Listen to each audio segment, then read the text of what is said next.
నమస్తే. నేను మీ కుప్ప పద్మిని. ఇన్నాళ్ళు మీ సపోర్ట్‌ని నాకందిస్తూ, మీ ప్రేమని నాకందిస్తున్న ప్రతి ఒక్కరికి కృతజ్ఞతలు. ఇప్పుడు చూడబోతున్న ఈ వీడియో కూడా ఖచ్చితంగా మీకు ఉపయోగపడుతుంది. లైక్, షేర్ అండ్ సబ్స్క్రైబ్ చేసి మీ ఇష్టాన్ని, అలాగే మీ సపోర్ట్‌ని నాకందించండి. అలాగే ఈ వీడియో పట్ల మీ అభిప్రాయాన్ని కామెంట్ సెక్షన్‌లో కామెంట్ చేసి నాకు తెలియజేయండి. నమస్తే. నమస్తే. Welcome to our channel. నేను పద్మిని. ప్రస్తుతం మనతో పాటు ప్రముఖ ఆధ్యాత్మికవేత్త, వాస్తు జ్యోతిష పండితులు నెట్టెల ఫణిభాస్కర్ శర్మ గారు మనతో పాటు ఉన్నారు. మాట్లాడదాం. నమస్కారం అండి. నమస్కారం. ముందుగా మీకు క్రోధినామ సంవత్సర ఉగాది శుభాకాంక్షలండి. మీకు కూడా అలాగే మన ఛానల్ మెంబర్స్ అందరికి థ్యాంక్ యూ అండి. Thank you so much. క్రోధినామ సంవత్సరం పేరు డెఫినెట్ గా భయపడుతోంది. పేరులోనే క్రోధం ఉంది. కుజుడు పరిపాలించేటటువంటి ఇయర్ ఒకంత భయానకంగా అనిపిస్తోంది. శోభకృత్ నామ సంవత్సరాన్ని ఖచ్చితంగా మిస్ అవుతాం. ఎందుకంటే ఎంత శోభాయమానంగా ఈ సంవత్సరం అంతా వెళ్ళిందో ప్రత్యేకించి చెప్పాల్సిన పని లేదు. అటు రామచంద్రమూర్తి ఆయన స్వస్థలానికి రావటం అనేది ఇంక అంతకు మించిన తార్కాణం ఇంకోటి అవసరం లేదు. మళ్ళీ 59 సంవత్సరాలు వెయిట్ చేయాలి ఈ శోభకృత్ నామ సంవత్సరం కోసం. ఎప్పుడు అప్పటికి ఎవరు ఉంటారో ఎవరు పోతారో ఏమో తెలియదు. కానీ ఒక అద్భుతమైనటువంటి ఇయర్ కి ఇంకా మనం ఇంకా టాటా బై బై చెప్పేసేటటువంటి సమయం వచ్చేసింది. క్రోధినామ సంవత్సరం వస్తుంది. అయితే ప్రిడిక్షన్స్ మనం వింటూ ఉంటే చాలా మిశ్రమ ఫలితాలని సూచిస్తూ ఉన్నారు చాలా మంది పండితులు కూడా. ఒకంత క్రోధం పెరుగుతుంది ప్రతి ఒక్కరిలో అని చెప్పటం జరుగుతుంది. అసలు మీరైతే ఎలా చూస్తారు? ఈ క్రోధినామ సంవత్సరం ఎలా ఉండబోతోంది? టూకీగా చెప్పండి. అలాగే ఉగాది కాబట్టి ఉగాదిని ఎలా జరుపుకోవాలని శాస్త్రం చెప్తోంది. అంటే తెలిసినప్పటికీ తెలియని వాళ్ళు కూడా ఉండొచ్చు. శాస్త్ర వచనం ఒకసారి మీ ద్వారా.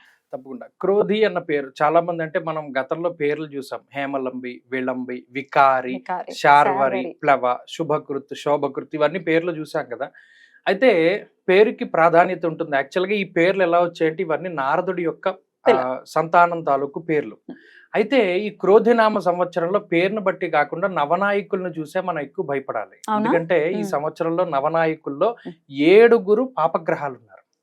దాదాపుగా అన్ని కూడా శనికుజులే అయి ఉన్నారు. రాజు శని అయితే మంత్రి, రాజు కుజుడైతే మంత్రి శని, సేనాధిపతి శని, లేకపోతే సస్యాధిపతి శని, ఇలా దాదాపుగా 2 గ్రహాలకి మాత్రమే మంచి ఆధిపత్యాలు వచ్చాయి. శుభగ్రహాలకి మాత్రమే 2 ఆధిపత్యాలు వచ్చాయి. గురువుకి ఏమొచ్చిందండి?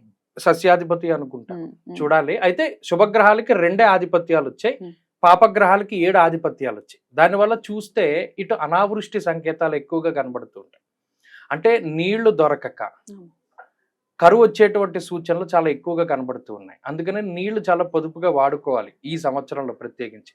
అంతేకాక ఇందాక మీరు చెప్పినట్టు కూడా క్రోధం పెరుగుతుంది. కొంత క్రైమ్ రేటు పెరగడానికి అవకాశం ఉంటుంది. ఎక్కువ పోలీసులకి పని ఉండేటువంటి సంవత్సరంగా ఈ సంవత్సరాన్ని చెప్పుకోవచ్చు. అలాగే మీడియా కమ్యూనికేషన్ రంగంలో విశేషమైనటువంటి విప్లవాత్మకమైన మార్పులు వచ్చేటువంటి సంవత్సరంగా చెప్పుకోవచ్చు. ప్రజలకి మీడియా ఇంకా దగ్గరగా వెళుతూ ఉంటుంది. ప్లస్ ఈ సోషల్ మీడియా కానీ లేకపోతే ఈ టీవీ ఛానల్స్లో కానీ విశేషమైనటువంటి మార్పులు వస్తాయి.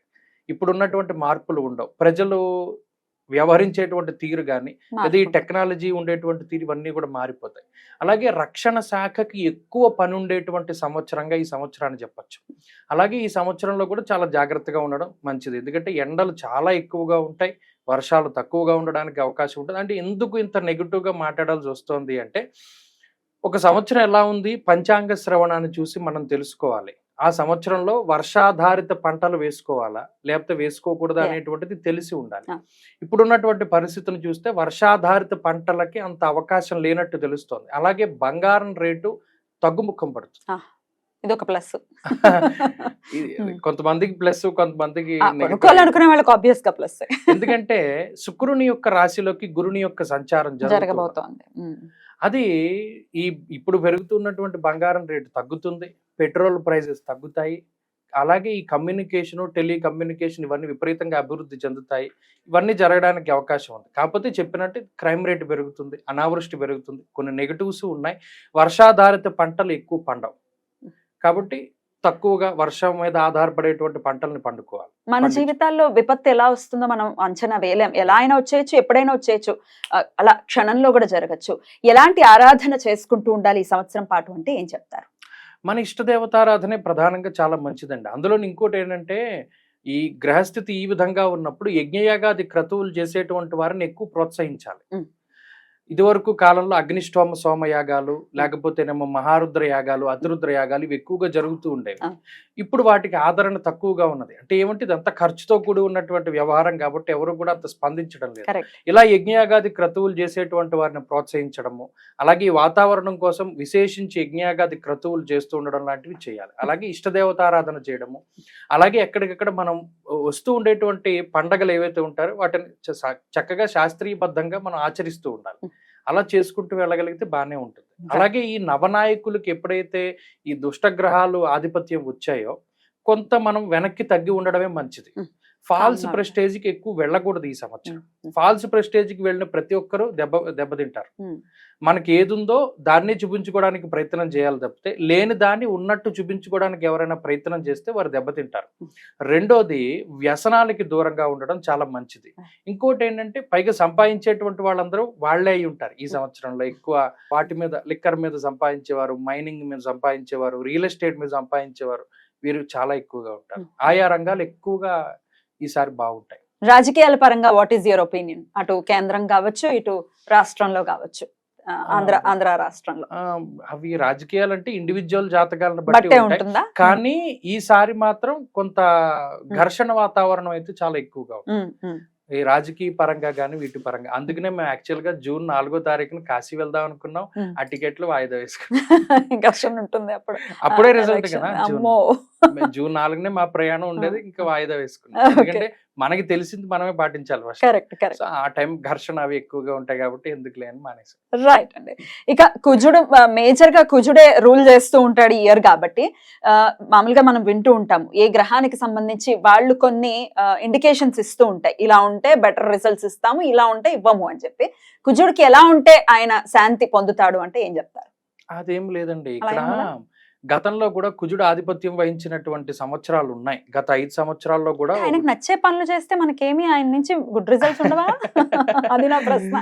ఇక్కడ ఒకటండి, కాలం ఎప్పుడు కూడా తన పని తాను చేసుకుంటూ పోతూ ఉంటుంది.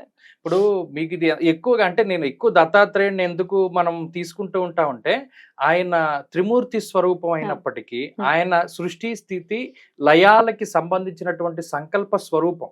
కానీ ఆయన ఎప్పుడు వాటిని మార్చే ప్రయత్నం చేయరు. విధి ఎలా రాసి పెట్టుందో అలాగే వెళ్ళిపోతారు. నరసావధానులకి తోటకూర, ఆయన తోటకూర పెడితే నరసావధానులు ఆయన పాపం పోతుంది ఆయన నరసావధానులది. కానీ ఈయన తీసుకోడు. ఒకానొక సమయంలోనే అడుగుతాడు, అప్పుడు ఈయన పెట్టనంటాడు, తర్వాత ఈయన తీసుకోడు. ఆయన ఎన్నిసార్లు ఇస్తానన్నా, నీకు మరుసటి జన్మలోనే మోక్షం, ఈ జన్మలో నువ్వు నన్ను ముట్టుకోవడానికి కూడా అర్హత లేదంటాడు. అంత కర్కోటకంగా ఉంటుంది కాలం అనేటువంటిది. ఎలా ఉంటుందంటే దాని పని తాను చేసుకుపోతుంది. ఇక్కడ మనం ఏం చేయాలి అంటే కాలాన్ని మన వైపు తిప్పుకునే ప్రయత్నం కన్నా ఆ ఫ్లో తోటి వెళ్ళిపోవడం చాలా మంచిది. ఎప్పుడూ కూడా ఎదురేదకూడదు. సో ఈ ఫ్లో ఇలా ఉంది కాబట్టి మనం దానికి తగ్గట్టుగా వెళ్ళిపోవాలి. దీన్ని మన వైపు మలుచుకుందామని ప్రయత్నం చేస్తే అది ఆగదు, సరిగదా, మనం ఇక్కడే ఉండిపోతాం. ఎదురు ఎదలేమంటారు.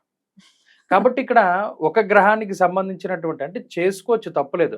గ్రహాధిపత్యం ఆ అధిపతి ఎవరైతే ఉన్నారో గ్రహానికి సుబ్రహ్మణ్య ఆరాధన కానీ, లేదా ఎక్కువ నాగప్రతిష్టలు కానీ, సర్పసూక్తాభిషేకాలు కానీ ఇవన్నీ చేసుకోవచ్చు. కానీ ఎక్కువ మన మీద ఆధారపడి ఉంటుంది. భగవంతుడు ఎప్పుడు కూడా మనకే రైట్ ఇచ్చేసాడు. మన జీవితం ఎలా ఉండాలి అన్నది మనమే చూస్ చేసుకోవచ్చు. కానీ మనం ఏం చేస్తాం, అది తెలియక మిగతా వారి మీద ఆధారపడి ఉంటాం. అట్లాంటిది కాకుండా ఉండాలి. రైట్, కంట్రోల్ అనేది మనకు మనమే పెట్టుకోవాలి. కంట్రోల్ కి మించిన రెమెడీ లేదు ఈ ఇయర్. అంతేనండి. ఎందుకంటే క్రోధం కుజుడు అంటే షార్ట్ టెంపర్. సో ఆయన ఆ క్రోధం ఎప్పుడైతే మనలో ఉంటుందో ఆయన ఈజీగా మన మీద నెగ్గగలుగుతాడు. శాంతంగా ఉండాలి, సౌమ్యంగా ఉండాలి, అప్పుడే మనం నెగ్గగలుగుతాం. డెఫినెట్లీ. ఇక ఉగాది గురించి చెప్పండి, ఎలా చేసుకోమని శాస్త్రం చెప్తాను. ఉగాది గురించి చెప్పడానికి ఆ ఉగాది రోజున ఖచ్చితంగా సూర్యోదయానికి పూర్వమే నిద్రలేవమన్నాడు. ఎందుకంటే ఒక కొత్త సంవత్సరం వస్తుంది. సంవత్సరం అంటే నథింగ్ బట్ కాలస్వరూపం, కాలానికి సంబంధించినటువంటి మరొక రూపం. కాబట్టి ఆ వచ్చేటువంటి కాలాన్ని మనం చక్కగా ఆస్వాదించాలి, స్వాగతం చెప్పాలి. కాబట్టి సూర్యోదయానికి పూర్వమే నిద్రలేచి సూర్యోదయం అయ్యేటువంటి టైంకి స్నాన సంధ్యావందనాది కర్మలు నిర్వర్తించుకొని చక్కగా ఏదైనా మన ఇష్టదేవత యొక్క ఆలయం ఉంటే ఆలయానికి వెళ్ళాలి. వెళ్ళి పలానా సంవత్సరం, ఇది కొత్త సంవత్సరం కాబట్టి అసలు ఫస్ట్ దాని పేరు కూడా తెలుసుకోవాలి. క్రోధి, ఆ పేరు కూడా చాలా మందికి తెలియదు. ఈ సంవత్సరంలో ఉన్నాం కాబట్టి ఈ సంవత్సరంలో నా పలానా ఉద్యోగము, వ్యాపారము, వ్యవహారం ఇవన్నీ కూడా బాగుండాలి, అందరూ బాగుండాలి, దాంట్లో నేను కూడా ఉండాలి అని పాజిటివ్ దృక్పథంతో ఇష్టదేవత ఆరాధన ఎక్కువ చేయాలి. అలాగే కొత్త సంవత్సరం రోజున కొత్త వస్త్రాలను ధరించమన్నారు. ఎందుకంటే ఆ సంవత్సరం మొత్తం కూడా ఆ కొత్తదనం అనేటువంటిది క్యారీ అవుతూ ఉంటుంది. మళ్ళీ పాజిటివ్ ఫీలింగ్ రావడానికి కొత్త వస్త్రాలు ధారణ చేయమన్నాడు. అలాగే మంగళకరమైనటువంటి మాటలు మాట్లాడమన్నారు. అమంగళకరంగా ఎప్పుడూ కూడా ఉండొద్దన్నారు. అందుకనే నల్లటి బట్టలు కానీ నీలం రంగులో ఉండేటువంటి వస్త్రాలను కానీ ధరించొద్దన్నారు. ఇప్పుడు ఆ రోజు పాజిటివ్గా ఉండేటువంటి డ్రెస్ మనం వేసుకోవాలి. అలాగే ఆ రోజు షడ్రుచులకి సంబంధించినటువంటి ఆ పచ్చడిని మనం తీసుకోవాలి. శతాయు వజ్రదేహాయ సర్వసంపత్కరాయ చ సమస్త దోష నివారణార్థం నింబకం ఫలభక్షణం అన్నాడు. ఆ శ్లోకం ఒకటి ఉంటుంది. ఆ శ్లోకం చెప్పుకుని మనం ఆ ఉగాది పచ్చడి తినాలి. ఇంకొకసారి ఆ శ్లోకం చెప్పండి. శతాయు వజ్రదేహాయ సర్వసంపత్కరాయ చ సర్వారిష్ట వినాశాయ నింబకం ఫలభక్షకం. ఇది శ్లోకం. ఆ శ్లోకం చెప్పుకుని అప్పుడు ఆ ఉగాది పచ్చడి చేతిలో వేసుకుని చక్కగా మనం స్వీకరిస్తే శతాయు వజ్రదేహాయ మనకి ఆ శ్లోకానికి అది మనకి మన దేశానికి కూడా శ్రేయోదాయకంగా ఉంటుంది. అద్భుతం అండి, చాలా చక్కగా వివరించారు. సో మొత్తానికి క్రోధినామ సంవత్సరం వచ్చేస్తోంది. అయితే రావటం కూడా మంగళవారంతో మొదలు కాబోతోంది. ఈ మంగళుడు ఎలాంటి రిజల్ట్స్ ని ఇస్తాడో, ఎలా ఇచ్చినా మనం మాత్రం కంట్రోల్లో ఉండాలి అని చెప్తున్నారు. కాబట్టి ఇది ఇయర్ మొత్తం గుర్తుపెట్టుకుని మనం జాగ్రత్తగా ఈ సంవత్సరాన్ని డీల్ చేయాలని మనవి చేస్తూ thank you so very much అండి. మరొకసారి మీకు ఉగాది శుభాకాంక్షలు తెలియజేస్తూ నమస్కారం.